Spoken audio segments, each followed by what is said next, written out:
Saudara-saudara pendengar yang kami kasihi dimanapun Anda berada, Anda kembali bersama kami dalam acara Telaga, Tegur Sapa, Gembala Keluarga. Saya Gunawan Santoso dari Lembaga Bina Keluarga Kristen akan berbincang-bincang dengan Bapak Pendeta Dr. Paul Gunadi. Beliau adalah seorang pakar dalam bidang konseling serta dosen di Seminari Alkitab Asia Tenggara, Malang. Perbincangan kami kali ini merupakan kelanjutan dari perbincangan kami terdahulu, yaitu tentang menolong adalah mengingatkan.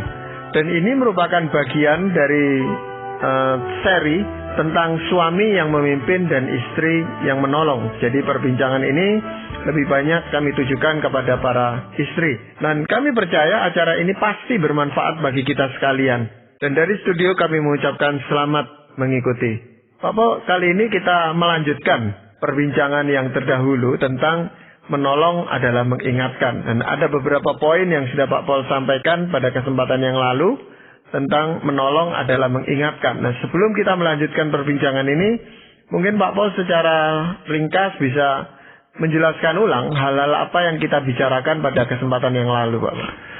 Pak Gunawan, kita sebetulnya sedang membahas tentang peranan suami dan istri agar masing-masing dapat menjalankan apa yang Tuhan telah embankan ya kepada suami dan istri. Nah, kita telah membahas bahwa peranan suami adalah sebagai kepala yang memimpin istrinya, sedangkan istri adalah seorang pendamping yang menolong suaminya.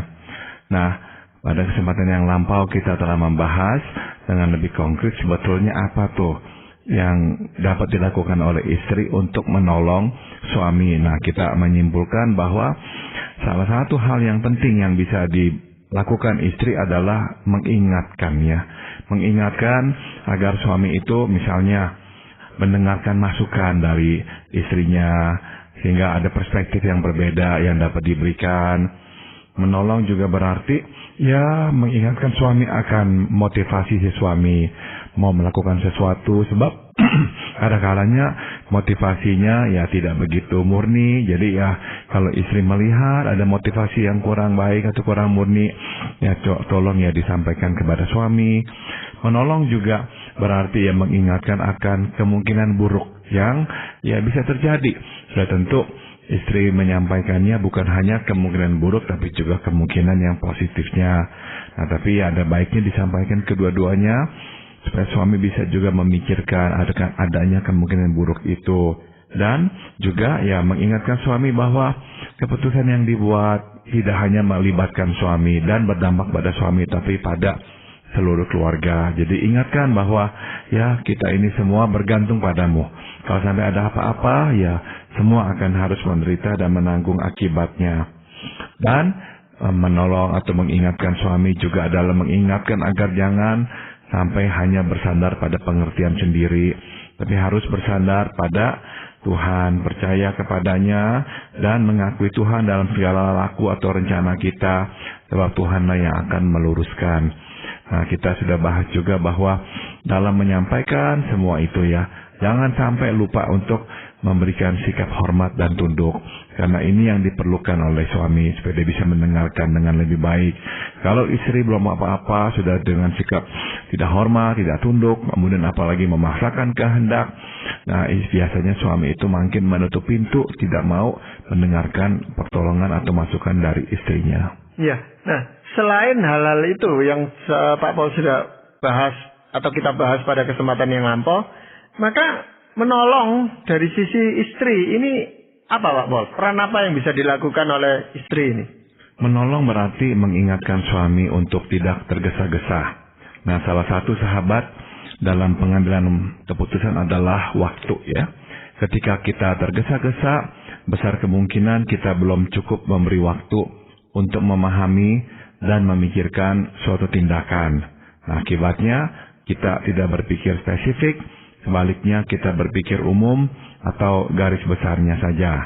Nah, masalahnya adalah tatkala kita hanya menatap garis besarnya, kita pun akan kehilangan kesempatan melihat detailnya. Nah, tidak jarang masalah justru bertaburan di atas detail. Nah, istri perlu mengingatkan suami untuk memberi waktu yang panjang supaya ia dapat mendengar dan melihat lebih banyak sehingga ia pun lebih siap ya untuk menghadapi konsekuensi tindakannya. Nah, jadi ingatkanlah suami bahwa Tuhan adalah penentu dan pemberi berkat. Nah, jangan sampai akhirnya suami itu karena terlalu tergesa-gesa, ya lupa hal ini. Dan ya, kalau kesempatan sampai menghilang gara-gara si suami terlalu berhati-hati, nah tetap itu adalah hal yang lebih baik daripada tergesa-gesa mengambil keputusan. Ya, tetapi kalau kita bicara tentang waktu, itu kan sesuatu yang relatif sekali gitu Pak Pol ya. Ada orang yang merasa dalam waktu singkat dia merasa sudah dipikirkan masak-masak, tetapi istri merasa ini masih kurang masak gitu, artinya masih belum dipikirkan dari semua sisi Pak Pol. Bagaimana menjembatani supaya hal ini bisa diterima baik oleh si suami maupun oleh istri? Karena memang dalam hal ini si istri yang perlu ya untuk mendapatkan ketentraman. Jadi ya sebaiknya suami berkata saja, oke, kalau misalkan kamu belum tentram, oke, kita tunda. Tapi mohon beritahu saya sampai kapan. Beri saya tenggat waktu. Jadi jangan sampai kita mengulur waktu tanpa batas. Jadi ya biarlah istri kemudian menetapkan satu kurun. Kalau memang setelah itu tidak ada keputusan yang diambil juga, nah sebaiknya setelah istri memang memberikan masukan, ya udah lepaskan. Biarkan suami yang memutuskan. Ya kan sekarang ini dengan persaingan yang begitu ketat dan sistem komunikasi yang begitu canggih Pak Pol ya. Kecepatan di dalam mengambil keputusan itu kan sangat menentukan sekali untuk berhasil atau tidaknya suatu usaha gitu Pak Pol. Betul, jadi ada kalanya ya mungkin ya dibiarkan deh ya bahwa kesempatan itu hilang dan kemudian suami ya melihat aduh ilah ini kesempatan sebetulnya begitu baik. Nah tapi ya udah beritahukan istri ya karena saya memang ingin menghormatimu juga, saya mau mendengarkan masukanmu, saya mau mengikutsertakanmu dalam hal ini, maka ya saya nggak mengambil keputusan. Tapi ya sebagai akibatnya ya ini semua akhirnya terlewati. Tapi ya nggak apa-apa. Nah, dengan si suami berkata seperti itu, istri nggak terlalu dipersalahkan. Sebetulnya istri pun diingatkan bahwa oke, lain kali mungkin saya juga harus lebih realistik. Tidak sampai akhirnya tuh menahan suami terlalu lama atau apa. Jadi ya kadang-kadang ya kita membiarkan kesalahan atau kegagalan itu terjadi dengan harapan bahwa ini akan mendidik kita lah untuk lebih akhirnya mawas diri. Dan memang tidak semua masalah harus dipikirkan terlalu lama, berlama-lama gitu Pak Pol ya. Betul. Ada hal-hal yang memang bisa cepat diputuskan dan risikonya tidak terlalu besar ya. Betul. Itu istri harus mendorong suaminya atau mendukung keputusan dari si suami itu tadi gitu Pak Mal. Betul sekali. Betul sekali. Jadi memang kadang-kadang ya kita yang memang berpikir rasional dan cepat, ya mungkin ya merasa kurang sabar ya dengan pasangan yang meminta kita kok waktu ya jangan tergesa-gesa atau apa. Tapi sekali lagi ya buatlah sebuah kompromi. Oke, kalau engkau nggak siap sekarang ya tolong beritahu kira-kira kapan tenggat waktunya sehingga ya saya juga bisa lah menantikan tanggal itu. Ya, hal lain yang perlu diperhatikan di dalam menolong apa Pak? Menolong berarti mengingatkan suami akan potensi atau karunia yang ada pada dirinya. Ya suami perlu ya mendengar kata-kata positif dari istri yang mengkukuhkan keyakinan dirinya. Ya perlu mendengar pujian dan penghargaan akan kemampuan dan keberhasilannya. Itu sebabnya penting bagi istri untuk menyampaikan penghargaan dan kekagumannya kepada suami. Kenapa? Sebab ya lewat pujian dan tanggapan positif yang didengarnya, suami pun makin jelas dengan arah hidupnya. Ya makin menyadari apa yang menjadi kekuatannya, sekaligus apa yang menjadi kelemahannya. Nah, makin ia melihat jelas siapa dirinya, makin tepat tindakan dan keputusannya. Sebaliknya, makin kabur pandangannya akan siapa dirinya, makin menyeleweng tindakan dan keputusannya. Jadi ya penting bagi istri untuk mengkomunikasikan penghargaan dan pujian kepada suami akan karunia yang ada pada dirinya. Jadi sebenarnya di sini seorang istri itu harus tahu persis potensi atau kemampuan dari suaminya gitu Pak Boleh, supaya di dalam menolong itu bisa dilakukan cara yang paling tepat untuk suaminya gitu. Betul sekali ya. Jadi dengan suami lebih mengenal akan kelebihannya, kekuatannya, waktu dia mengambil keputusannya itu tuh akan lebih sinkron dengan kemampuannya atau karunia-Nya. Sebaliknya, kalau suami itu tidak tahu apa kekuatan dan kelemahannya, nah besar ya kemungkinan dia nanti mengambil keputusan yang juga melenceng dari garisnya. Misalnya, dia memang itu nggak punya kemampuan berdagang, misalnya tuh ya, kemana-mana itu tuh dia biasanya kerja sama orang yang memang lebih konvensional, yang lebih bersifat misalkan ya pengerjaan di kantor. Nah, tapi karena dia ingin maju cepat, dia merasa dia bisa apa atau apa, jadi akhirnya dia memulai bisnis sendiri. Nah, waktu dia memulai bisnis sendiri, nah istri itu ya memang harusnya ya awal-awalnya hanya memberikan peringatan, tapi misalnya nih ya akhirnya memang nggak jadi atau berantakan atau apa. Nah, istri memberikan tanggapan bukan saja secara negatif, tapi sekaligus secara positif. Katakan bahwa saya kok melihat kekuatanmu itu justru memang di bidang administrasi. Jadi ya tolong kamu itu ya gali, kembangkan bidang itu, sebab itu kekuatanmu. Jadi dengan kata lain, suami akhirnya ya ditolong untuk melihat dengan lebih jelas apa tuh kekuatan dia, sehingga nanti keputusan atau rencananya itu lebih sesuai lah dengan siapa dirinya.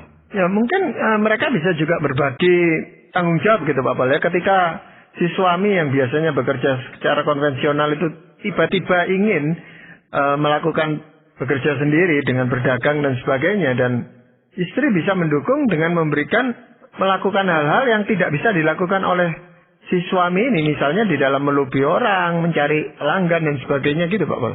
Bisa ya, jadi memang kalau memang istri juga bisa membantu, silakan bantu ya. Namun sekali lagi ya suami juga sebaiknya menyadari ya sebetulnya apakah yang menjadi kekuatannya.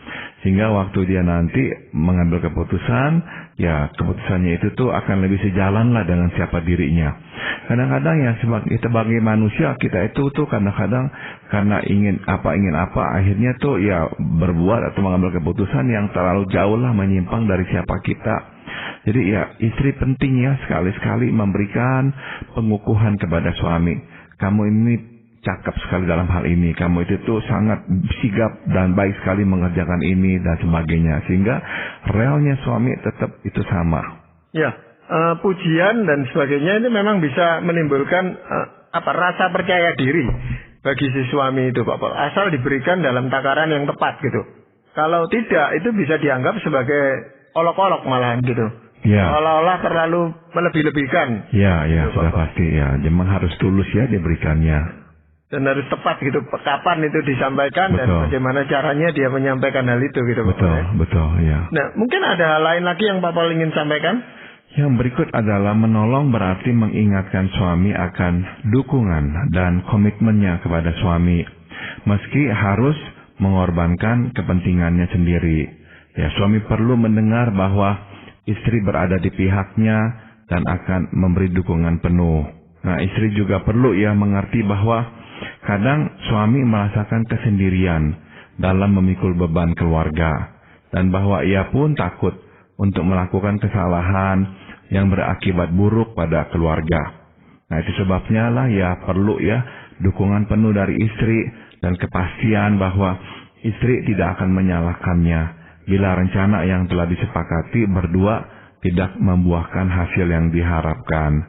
Nah, jadi ya suami perlu ya mendengar dukungan dan komitmen dari istri kepadanya apapun kondisi kehidupan yang mesti dilalui. Sebab ya dia pun juga ingin diterima apa adanya. Jadi dukungan dan komitmen istri membuatnya tahulah dengan pasti bahwa ia bukanlah sapi perahan dan bahwa ia tidak harus menjadi seseorang yang selalu berhasil dalam kehidupan.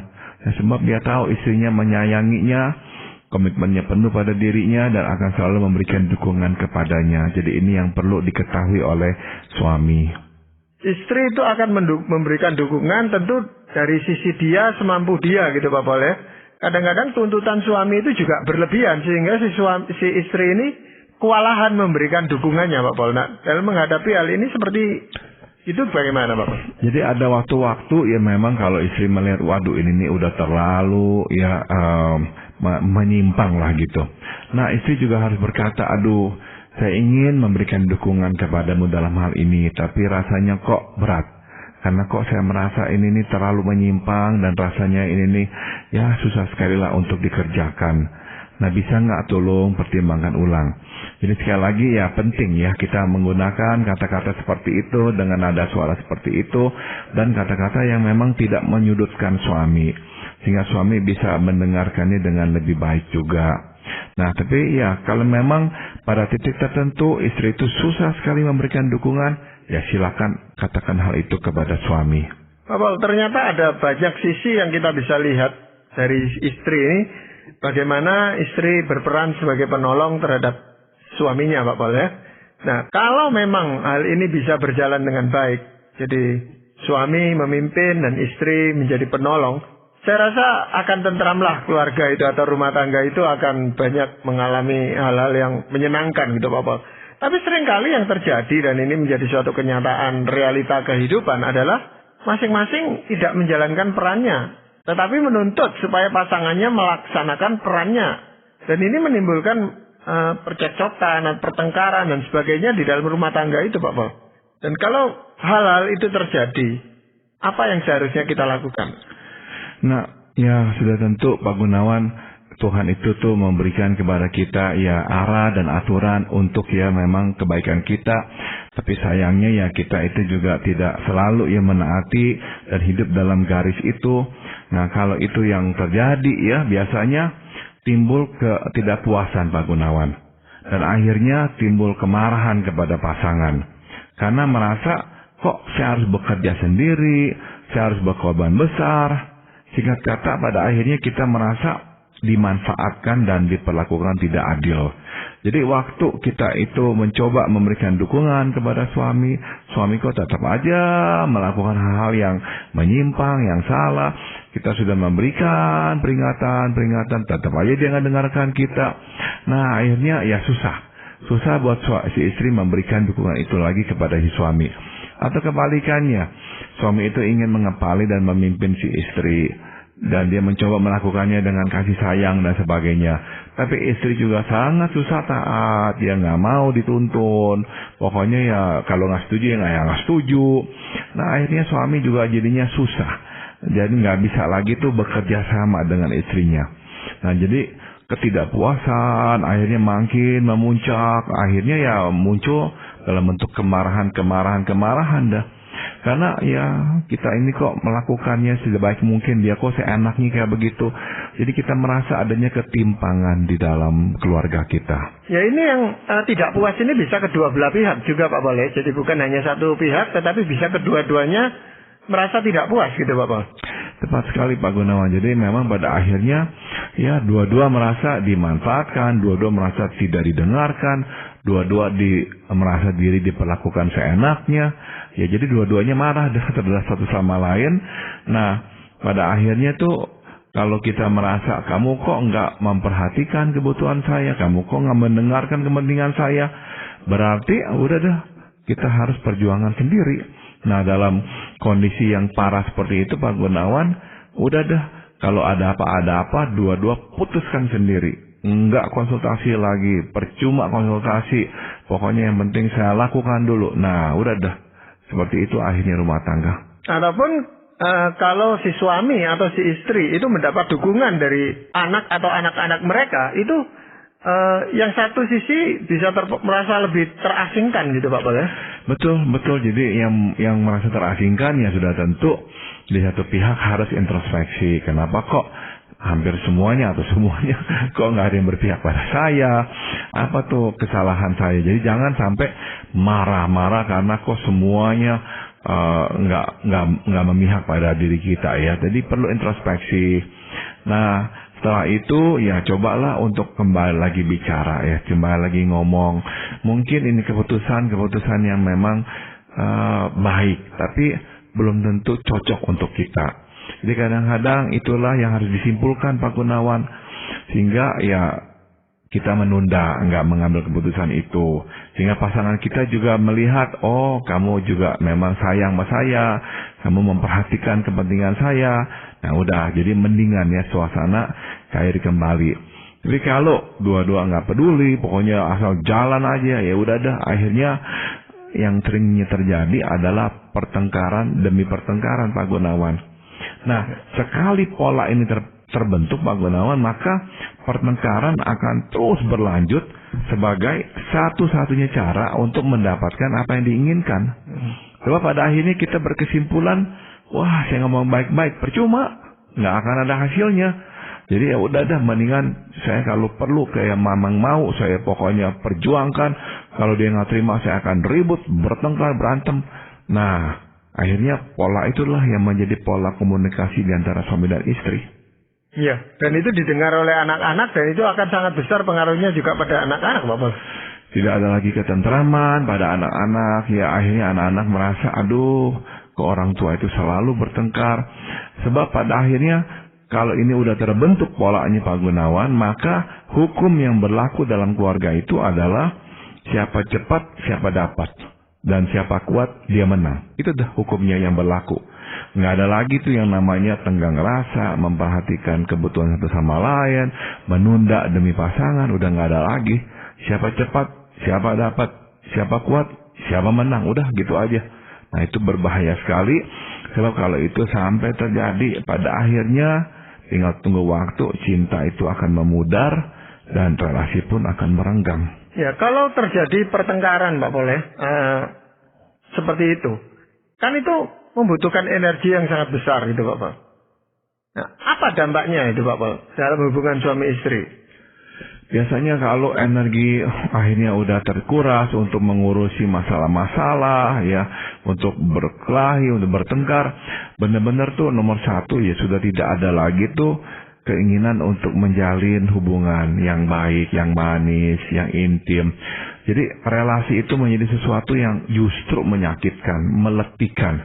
Nah, kalau kita udah merasa relasi pernikahan kita sebagai sesuatu yang menyakitkan dan meletihkan, reaksi kita adalah mau menjauh dari relasi itu. Nggak mau deket-deket.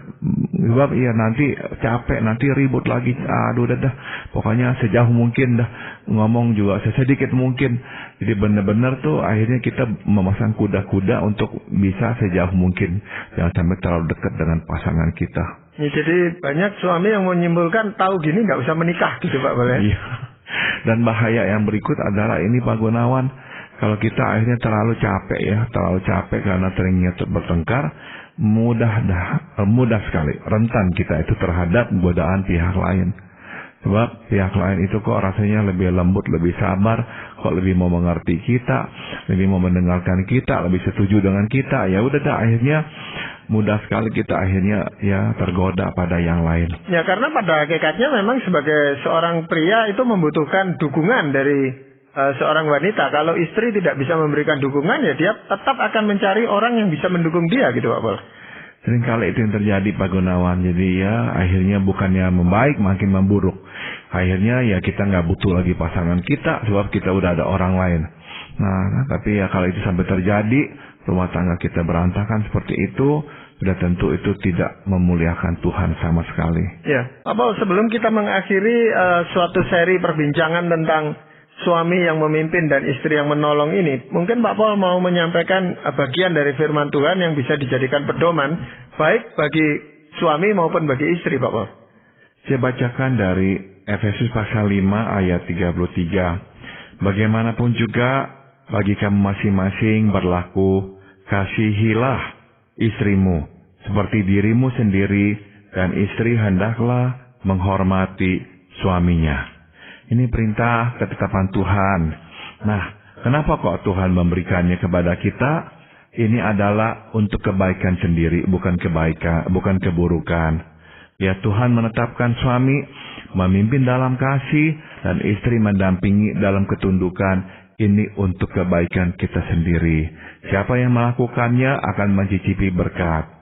Dan Tuhan memberikan perintah ini juga adalah untuk kemuliaan Tuhan, bukan untuk kejahatan. Jadi waktu orang melihat keluarga kita hidup dengan begitu harmonis, nah orang akan memuliakan Tuhan. Dan yang terakhir, sebagai pertanggungjawaban kepada Tuhan dan bukan hanya kepada pasangan. Waktu kita mengasihi istri, waktu kita memimpin istri, kita sedang melakukannya untuk Tuhan.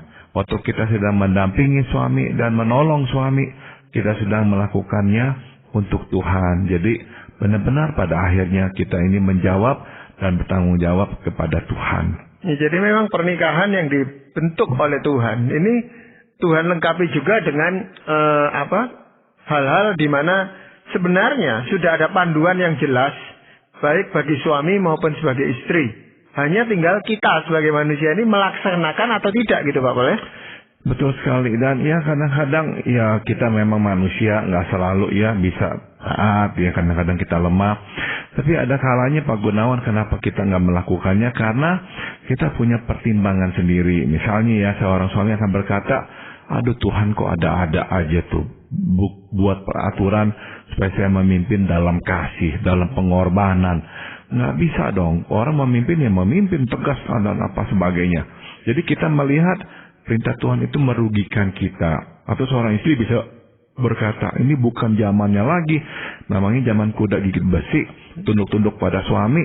Tidak mau, kita semua setara. Nah, jadi kadang-kadang tuh karena kita menggunakan rasio kita anggap kita lebih pintar dari Tuhan, kita nggak mendengarkan Tuhan. Padahal kalau kita dengarkan Tuhan, ikuti jalannya Dia. Itu justru untuk kebaikan kita, untuk kemuliaan Tuhan, dan akhirnya untuk juga pertanggungjawaban kita kepadanya. Tidak ada yang salah, tidak ada yang buruk dalam melakukan kehendak Tuhan. Ya, jadi terima kasih Pak Pol. Kita sudah merampungkan perbincangan kita tentang suami yang memimpin dan istri yang menolong. Besar harapan kita tentunya apa yang kita perbincangkan ini bermanfaat bagi suami maupun bagi istri. Terima kasih Pak Pol untuk ini. Dan para pendengar sekalian, kami mengucapkan banyak terima kasih. Anda telah mengikuti perbincangan kami dengan Bapak Pendeta Dr. Paul Gunadi dalam acara Telaga.